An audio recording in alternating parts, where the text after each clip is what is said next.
and welcome to the Super Sunday Series Championship in Renton, Washington. Marshall Sutcliffe in the booth with Randy Buehler. We're underway, and we've got a pretty cool matchup here. I think it'll be a relatively close one, at least post-board, if we've got Jeskai Ascendancy for Jeremie Ross-Latour. If he has a good draw here, Oscar Christensen with his red-green monsters deck is going to have a hard time interacting. If he doesn't, though, Christensen's deck can pile on tons of damage, and correct. The good draw has Sylvan Caryatid on turn 2. That's right. And you can see why he would prefer to have Sylvan Caryatid. Yasova's in the house. Really? Interesting. He can get a big discount. She hits stealing the Mystic here. So, fresh out of Fate Reforged, Yasova Dragonclaw. She's active. She's got the ability here to steal the Rattleclaw Mystic for a turn. Don't know if that's the play, though.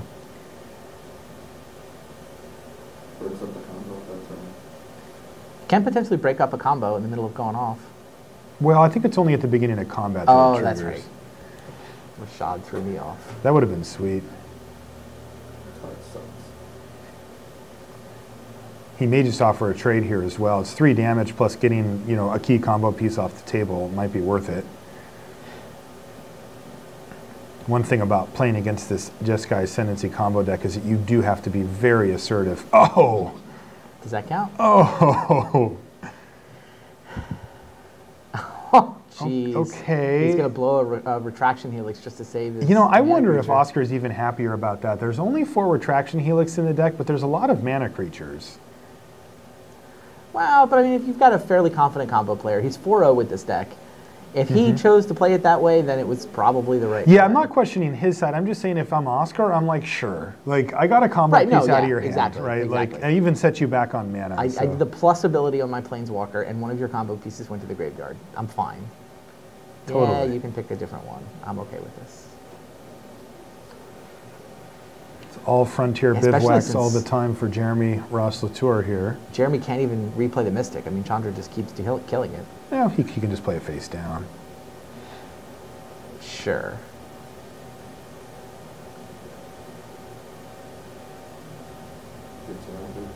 Yeah, you're right. And then he turns a profit on mana the turn he's ready to go off.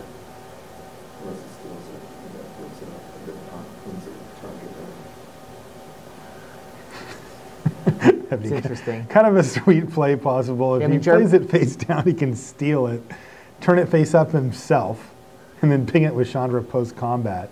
Can you do that? Like, yeah, why I not? feel like there's some missing piece.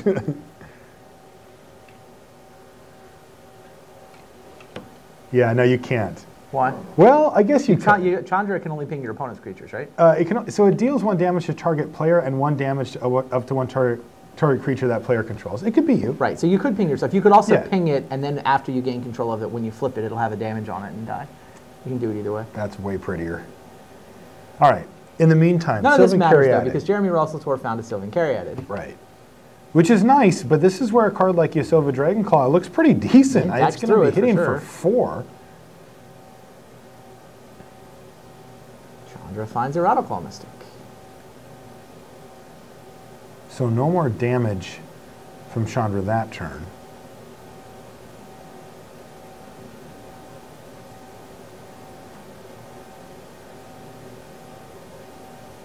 Oh, and Boon Satyr it up, and he knows that the way is clear. Bestow hit you for 8. Wow, 8! No Rattleclaw Mystic. This bestowing of the Boon Satyr seems more important. Man. I wonder what he was hoping to hit off the Chandra. If he had to play that strong. Land. I mean. Don't you just ping? Like, that 1 damage could certainly matter. Difference between 5 and 6? Yeah. Doesn't seem likely to matter. I mean, I guess it would be 6 and 7. Or 5 and 6? Sure. All right, so here is the Rattleclaw from before. It's a morph. We have no idea what it is, Marshall. Could be anything. Yasova Dragonclaw getting ready to just deliver the beat down here. He can totally do the ping flip play here, too. He certainly can. He actually needs to win, right? He should. Well, I mean, it forces Sylvan Caryatid to block, right? That's what I'm saying, yeah. So he should there's totally your difference between 6 and 5. He's attacking for 8, potentially into a creature with 3 toughness. Oh, he zeroed again. Huh. Not ambitious enough, Oscar. I think that's the play. I like what you said. Ping it first, steal it, flip it. You don't even need to flip it, actually. He just attacks and just forces a chunk block. Right, right. I mean, and flip it just to kill it. So he is stealing it. Is this just lethal anyway? I think this is just lethal anyway. Yeah, it is. He blocks here. Yasova has trample. He takes 5, 6, 7. That's game. Yep. Yeah, he points to the word trample. Yep. That's game. Trample. Sweet. Still good. Sick new Fate Reforged ability. Trample. And Oscar looks proud of himself. You know, that is the thing, though. I mean, Yasova has a lot of power and toughness, a lot of power specifically for the 3 mana, but also has trample, and that was super relevant after putting the Boon Satyr on it. So Oscar that's a great point. Takes the first one. Boon Satyr, Yasova, I mean, not only does it give you redundancy in the form of these 3 mana 4/2s in your deck, but they combo quite well together. Yeah. Like Boon Satyring onto Yasova, taking full advantage of that trample. That's basically what won in that game. That was sweet. Whoa, a lot of business going on over here. Dominic Prochek with Black-Green Constellation. Every time we come in to check on him, he's got this stuff going on. Luis Salvato with red-white aggro is facing down an opponent on 24 life. Yeah, Whip of Erebos is not good news for any deck that ends with the word aggro. Right. Tapped Whip of Erebos is even worse. Yeah, the game needed to have ended before this point, and now it's Hornet Queen and Whip of Erebos, and Luis Salvato does not look like he's in a good position here. Especially game 1, this red-white deck just doesn't have the tools to deal with this kind of board once it gets to this point. It has to have won before this time.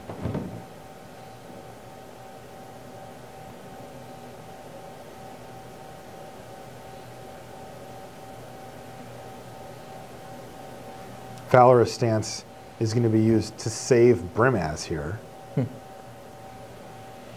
Again, 1-for-1ing like this, though, when one opponent has the Whip of Erebos out, isn't really a good way to get ahead.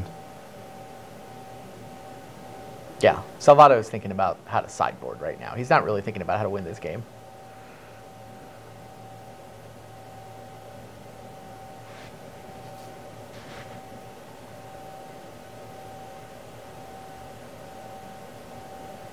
Wayfinder for more fuel for later. Just a Hornet Queen and a Doomwake Giant. Yeah. Salvato's seen enough. And that's about that. I can respect that. Yeah, me too. All right, so we've got Luis Salvato down a game to Dominic Prochek in one semifinal, while the other one fights it out, Oscar Christensen up a game after laying the beatdown on Jeremie Ross-Latour with Yasova Dragonclaw. Yeah. And her friend the Boon Satyr, they just put serious heat down. And that's one of the things that this red-green Monsters deck does really well is deal damage in big chunks and quickly. It can do both. You can take 4 out of nowhere that you weren't planning to take pretty easily. And that's going to be a nice tool against this Jeskai Ascendancy combo deck because you got to close the door quickly. And the one thing the red-green Monsters deck does is exactly that.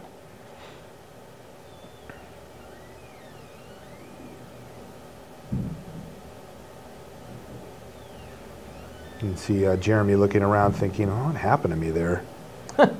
What does he do about stuff like that, though, right? I mean, his decks, you don't have that many spots to just swap out post-board, right? I mean, you need all your combo pieces and such. Yeah, no, combo decks are notoriously hard to sideboard with. Yeah. Anything that you bring in is basically going to dilute your combo. So you wind up sideboarding defensively. It's like, well, I know my opponent is going to do this awful thing to me, therefore I guess I have to bring in X, Y, or Z. You see any X, Y, or Zs down in his board that make any sense here? This is not a negate matchup or a Swan Song matchup. He's not trying to fight through permission, so that's what those are there for. Right. It's not really a Treasure Cruise matchup. No. I mean, you can get some grindy, attrition-y deck where you just need to refill your hand. That's not the matchup. There's a Voyaging Satyr and a Kior's Follower that aren't awful. Like a little more redundancy and acceleration. It's getting randomly, has an extra land. It's got Monastery Siege. Which one is Monastery Siege? That's the blue one. It's 2 and a blue. It lets you adjust your draw step. You get to draw 2 cards and discard a card. Is that good? No.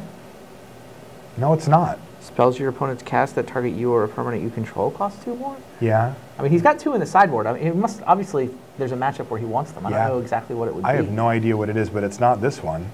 Yeah, I mean, he might... You can't take a turn off to play that spell and just get thumped by a dragon or whatever. Yeah, no, I think he has to race, which means he basically just needs... His main deck doesn't have any reactive cards. His main deck is all combo.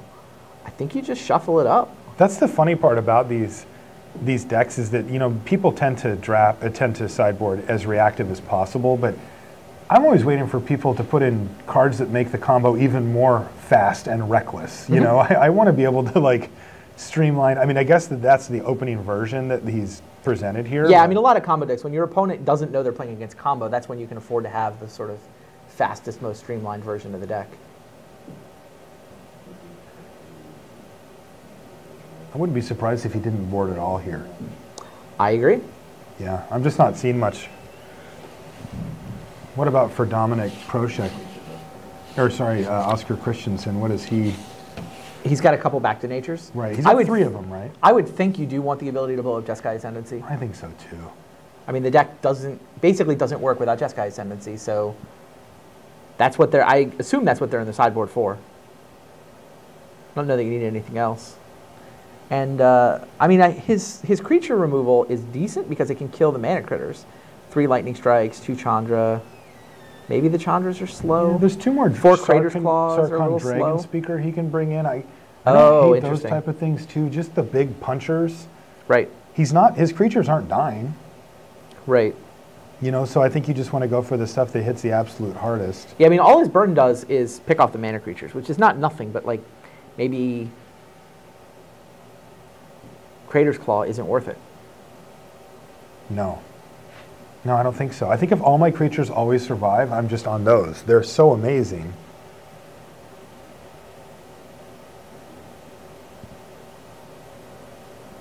Yeah, if you leave burning your deck, you're basically targeting 2 Kior's Followers and 4 Rattleclaw Mystics. That doesn't sound great.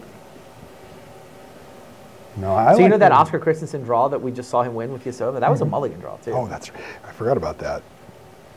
Wow. That was a mulligan, and he was on the draw. Yes. So playing second, mulliganing.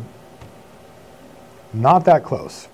But, again, it wasn't the good draw from Jeremie. That's true. Yeah, but now if Oscar brings him back to natures, he actually has a shot at beating the good draw. Where I think game 1 he's up against it pretty harsh, being on the draw. Turn 1 Elvish Mystic is exactly what Oscar wants. Yeah, that is. Once you see that, I talked to Kibler. He plays this deck, this red-green deck, and I mean, he said that's the card. Like Elvish Mystic, he said it's just like it's the key to your most busted draws. It's just getting that Mystic down.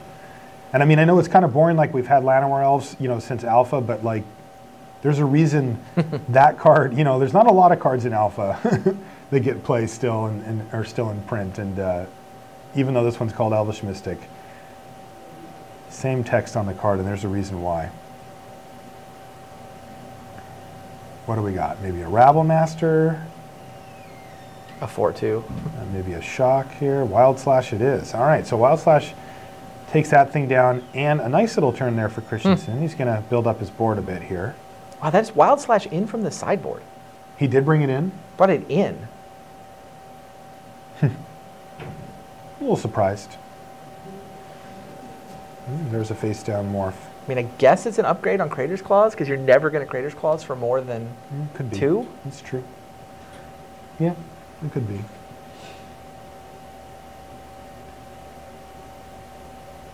Oh, there she is again, Yasova Dragonclaw. And that's going to trigger Heir of the Wilds. Yeah, so Heir of the Wilds is going to get in for 3. That's going to knock Jeremie down to 16. And a Rugged Highlands for Christensen is going to bump him up to 21 here. Or back to 20, I should say.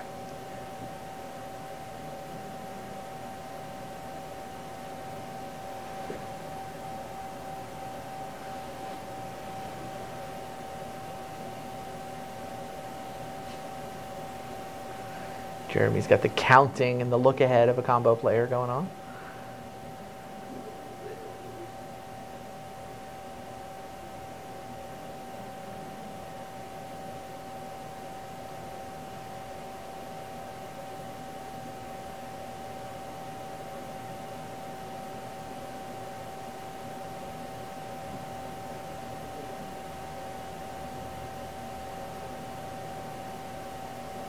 I mean, he's not under immediate threat of death here. Not yet, but he is in a couple of turns, he'll be dead. Yeah, it looks like he's got a commune. He's trying to figure out whether to play. Yeah, that's what I think plan A was for him to play the commune. He also might be considering if he wants to flip up that mystic. Sure. And when he needs to do that. Yeah, he knows that makes it vulnerable to Chandra. Mm-hmm. Looks like the time is now. He might need the mana. It's +2 mana to flip it, right? Yes. It's +1, and he pay 2 and get that, and now he can tap it too, right? So this is a lot of extra mana here.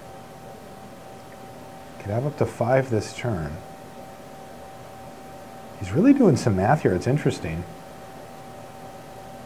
Yeah, I don't think this is win the game math. I think this is just efficiently set up shop math. Right. All right, well, he didn't brick. No.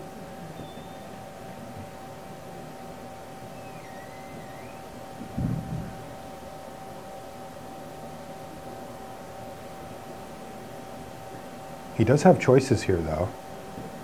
There's a Dragon Mantle. There's a Caryatid there, too. He's going for more mana.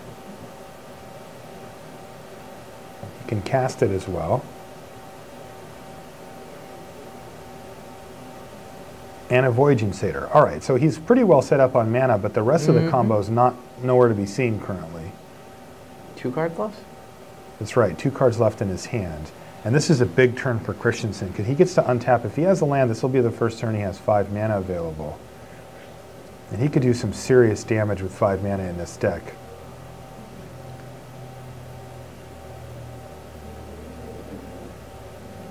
Stormbreath Dragon ×4. All right, he didn't play it though, so he'll have to settle for attacking for 7 here. Jeremie takes it down to 8.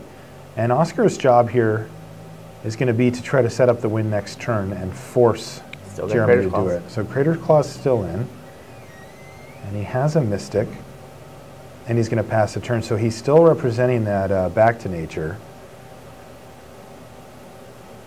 But Jeremie is facing lethal, though, with the Caryatid. Let's see, 4/7. Yeah, he can chump. Commune. Seems like he's just fishing for Ascendancy here. That's what it feels like to me, too. Yeah, you've got the dramatic flip on the last card. Yeah. Is it there? No. He's going to take Rattleclaw. Rattleclaw. It does look like, at least right now, that he gets to survive a turn. Not guaranteed. Not so sure. Block 4, 5, 6. Yasova untaps what it steals, right? Right? Can Yasova, Yes. So Yasova can steal Dragonclaw. Okay. If you steal Rattleclaw Mystic, sorry. If Yasova steals Rattleclaw Mystic and attacks with everything, isn't that 8 guaranteed? Let's see, 2, 4, 5, 6, 7, I think, right? Did you get the Ferocious on the air? Second. 4, 7, 8, 9, 10, 11. Like the best 8, Caryatid can soak up 3, isn't that 8? Yeah, well, 4 from Yasova, now 2 Mystics, and a Rattleclaw. So he steals the untapped Steal the untapped Rattleclaw, Mystic. attack with everything. Doesn't that, and also Jeremie had to tap Mana Confluence, so he's down to 7. Oh, now he's down to 7? Yeah, isn't that the game? Totally. I mean, I don't think Jeremie had any other line than 4, like 5, 6, 7, 8, make 9, some 10. guys. Yeah, it's 11 damage, and he can only prevent up to 3 of it. He's got the double red sitting there that he needs. Both of these wins are going to be Yasova stealing creatures. Yeah, both of the creatures have summoning sickness too, right, for Jeremie? So he doesn't have to worry about some retraction helix or something like that. I mean, I think the way is completely clear here. Yeah, I don't know. There's no, yeah, the creatures both have summoning sickness, so there's no retraction helix shenanigans possible. Steal the Rattleclaw. I think this is where it sucks. If you're in Jeremie's seat, he probably sees it now. He's just wondering if Oscar is going to see it. Oscar's taking his time. He doesn't see it immediately, that's for sure. No, he's found it. Now he found it. Steal your Rattleclaw. We got there. Yep, that's the best you can do. This is, 4, 5, 6, 7, 8. And that's going to do it. Oscar Christensen into the finals with Red Green Monsters. Yasova looked great that match. She looked fantastic.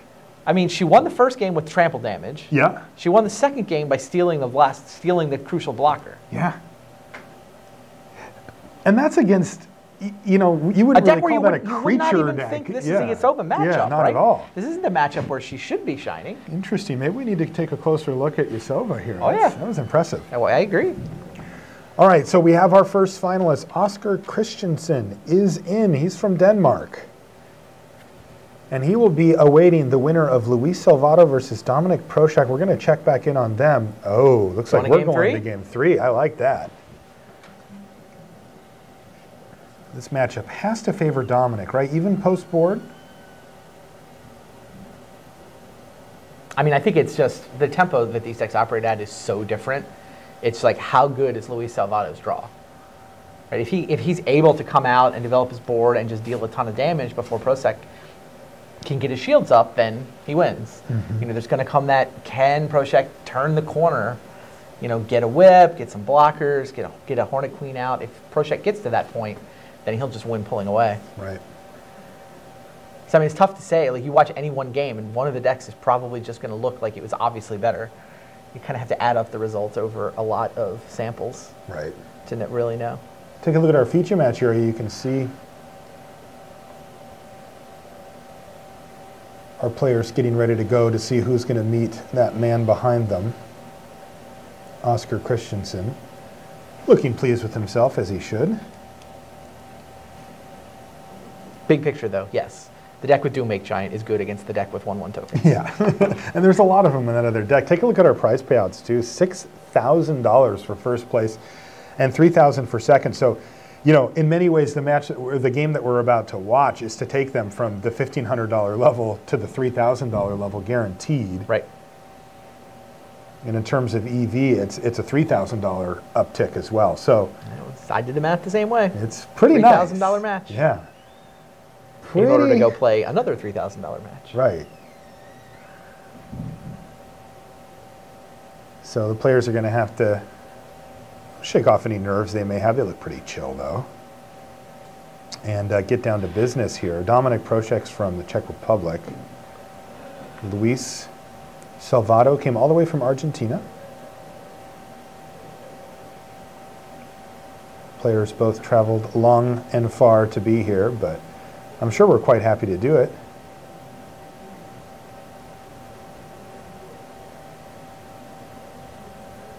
Looks like there was a little scuffle over Hornet insect tokens there. I think that Dominic wants to have them at the ready, and I think that Luis was like, you know, you might not need those. Put those back. Yeah, so this is going to be really interesting because this is very much an early game versus, you know, mid to late game deck, and if Luis Salvato can get off to a fast start and keep the heat on Dominic, who's by the way taking a mulligan here, he very easily can just run him over and run away with this game. But if Dominic is able to keep Luis at bay for the first few turns and sort of turn that corner after you get a whip or, you know, get one of those big sort of haymakers going, then the game, the percentage that Luis wins starts to plummet really quickly once Dominic turns that corner. So the start of the game is super, super important for Luis Salvato because it's on him. He has to put pressure on and have a good start. Dominic then has to stop him, but if Luis doesn't do anything in the early stages, then Dominic gets to just sit there, set up shop, and just wreck him in the mid to late stages. So maybe taking an extra special look at Salvato's side and see how he comes out of the gates. Also, Dominic hopefully doesn't have to mulligan too much here. We want to see a sweet match. I'm sure both players want that as well.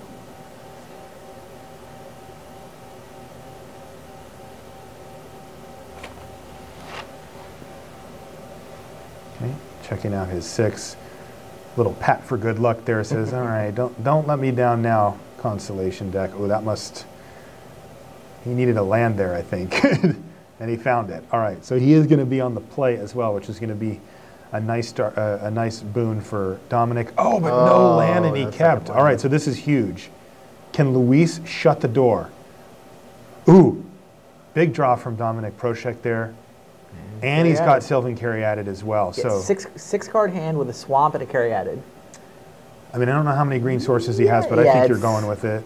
Like if it's a forest and a Caryatid, I'm keeping it at 6. Right. Probably mulliganing it at 7, keeping it at 6. Swamp Caryatid is tougher. All right, so Seeker of the Way gets in for 2. And a follow-up Brimaz. So Luis Salvato has done what he needed to do here. He's gone 2 into 3 with multiple cards in hand as well. So the pressure's on Dominik Prošek here, who has missed 1 land drop so far. Critically found an untapped green source the next turn to be able to cast his Caryatid. He's taken a couple of points from his Llanowar waste. What's the play here? Courser? Oh, but he missed on his Courser. All right, having the Courser makes that draw better. Absolutely. Like your choices go to 5 or gamble that you can hit a forest in the top 1 or 2. And there's Chain of the Rocks on the Courser, so Luis gets rid of that, and he gets a trigger on his Seeker, and he gets to get in for full power here, so it's 3, 6, 7 damage. And Dominik Prošek, he needs to do, so he's drawing Murderous Cut here. Right, which does nothing. With no cards in his graveyard. Does he have another play? What he needs is to be holding a second Courser, and then have a land be on top. That's what he needs. He's down to 8. That second Caryatid? Oh, Wayfinder. Okay. Well, that does give him a good shot to find a land, which he did, though it was Nykthos. Yeah. He'll take it.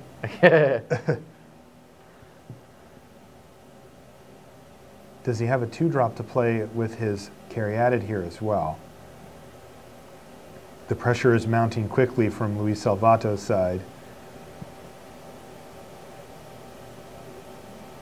Nothing. Oh, there's a Hushwing Gryff to keep the pressure up. Oh. He chose not to respond to Wayfinder with Hushwing Gryff? Don't you want to stop that ability from triggering so he doesn't get the land? He waited for end step. You're right. I think that must have been an oversight. I think so.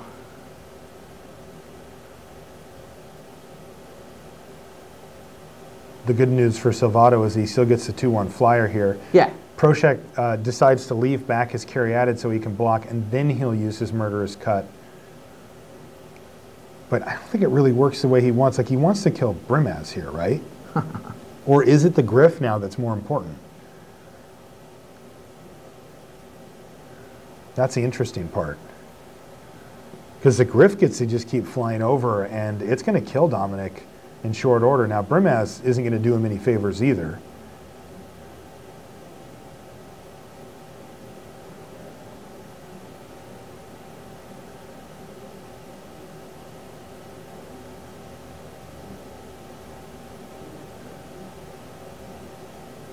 Team. Yeah. Bring it.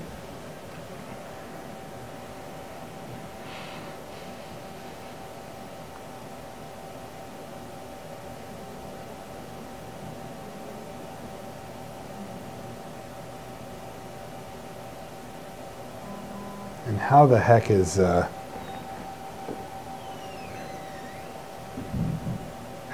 Dominik going to find his way out of this? I mean, he's got to keep that Caryatid alive. I mean, Caryatid blocks Seeker. You have to assume there's no trick coming. Do you? You're going to take Seeker and win that game? I don't think so. It's such a tough spot. The thing is, if he loses it, how does he win anyway? I mean, because what I'm thinking is, like, he needs a Doomwake here, right? Sure. He needs to go land Doomwake. That clears away, that basically stabilizes his board. All right. Barely. So the cut kills the Hushwing, and he takes, what? He took 3. 3? Yeah. What is that? I think it's a siege. Outpost Siege? Outpost Siege is going to do it.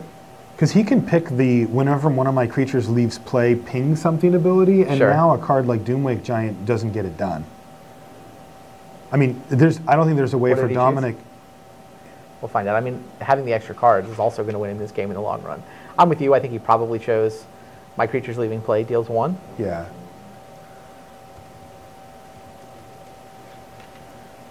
Yeah, the Dragon's Choice says whenever a creature you control leaves the battlefield, Outpost Siege deals 1 damage to target creature or player. He chose Dragon. So there's just no way for Dominik to get himself out of this. Any creature Luis draws, he can just unabashedly jam into the red zone and just say, I'll just trade this in for a damage. Luis Salvato's at 23 life. That's not changing. Yeah, Procheck's way out of this has to somehow involve a whip. It has to involve gaining whip. life. It has, yeah, and it there's just not doesn't. time. He doesn't have a turn. He doesn't have time for both of those things. What if he plays giant right now? Like, what if he goes giant whip? If he goes giant right now, it kills 2 tokens. He goes down to 3. Mm-hmm. He passes the turn back. He gets attacked. He blocks, and he takes 3. Yeah. Yeah, I don't think he's getting out of this, even with those dream, even with the dream scenario.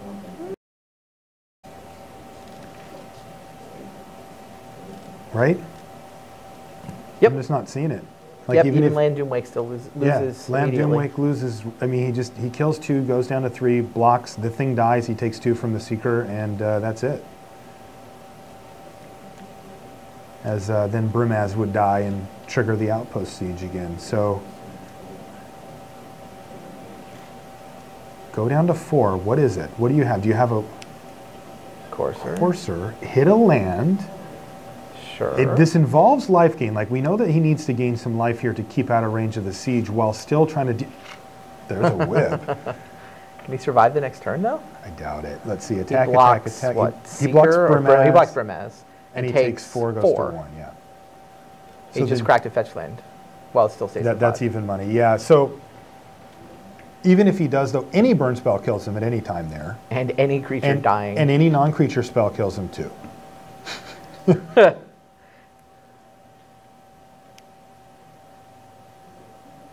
Is that an Elvish I Mystic? think that's an alt-art Elvish Mystic. Okay, that might change things. Sort of. I mean, Like, what, he 'cause gets to chump block the Outpost Brimaz. Siege only sees your own creatures? Yeah. Yes. So he can chump block Seeker to save a couple damage. And then block Brimaz with the Courser. Now, he shuffled away a whip, right? Oh yeah, he did. He did. Maybe he's got another in his hand. So Doomwake wouldn't have done it. This does let him survive a turn. Or not. 1, 2, 3, block, 4. I had him at 1, but maybe I did the math wrong, and that's going to do it. So we have our finalists now. Oscar Christensen with Red Green Monsters from Denmark versus Luis Salvato from Argentina.